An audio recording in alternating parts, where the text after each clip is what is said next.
एक भूतिया पायलट जो लोगों की मदद करता है। वो व्यक्ति क्रिसमस के लिए घर जाने के लिए तैयार था।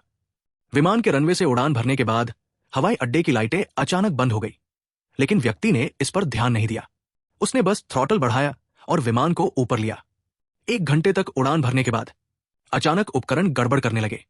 उसने तुरंत ऑपरेशन मैनुअल खोला और चरणों का पालन किया, फिर भी उपकरण ने जवाब नहीं दिया। इसलिए उसने तुरंत नियंत्रण टावर को फोन किया, लेकिन कोई जवाब नहीं मिला। वो व्यक्ति खो गया था और ईंधन लगभग खत्म हो गया था। अचानक आसमान से घना कोहरा दिखाई देने लगा, इसलिए उसने तुरंत अपनी उड़ान की गति कम कर दी। कम से कम इससे कुछ ईंधन तो बच सकता था। जैसे ही वो हार मानने वाला था, उसने अचानक एक बमवर्षक विमान को अपने सामने आते देखा। जब बमवर्षक पायलट को उस व्यक्ति की स्थिति के बारे में पता चला, तो उसने पाया कि वो व्यक्ति रास्ता भटक गया था और उसका ईंधन खत्म हो रहा था, इसलिए उसे तुरंत उतरना था। इसलिए पायलट ने उस व्यक्ति से कहा कि वो उसका पीछा करे। फिर बमवर्षक पायलट ने अपना रास्ता बदल दिया। वे जल्द ही एक हवाई अड्डे पर पहुंच गए। वो व्यक्ति सुरक्षित रूप से उतर गया। वो कार में मौजूद कर्मचारियों के साथ कैंटीन में गया। उस व्यक्ति ने दीवार पर दर्जनों लोगों के नाम और उम्र लिखी देखी।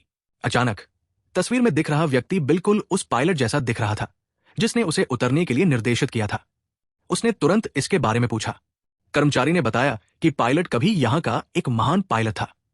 हर बार मिशन से लौटने के बाद वो क्षतिग्रस्त विमानों की तलाश करने के लिए विमानों को अकेले उड़ाता था और फिर उन्हें वापस बेस पर ले जाता था। चूंकि समुद्र की सतह पर अक्सर कोहरा रहता था, इसलिए कुछ विमान अपनी दिशा खो देते थे। ये सुनकर उस व्यक्ति ने तुरंत कहा कि उसे ही इस पायलट ने यहां उतरने का निर्देश दिया था। लेकिन कर्मचारियों ने कहा कि पायलट 1943 में क्रिसमस की पूर्व संध्या पर एक बमवर्षक विमान में उड़ान भरने के तुरंत बाद समुद्र में दुर्घटनाग्रस्त हो गया था, जो कि 14 बजे से पहले की रात थी। इससे वो व्यक्ति बहुत भ्रमित हो गया।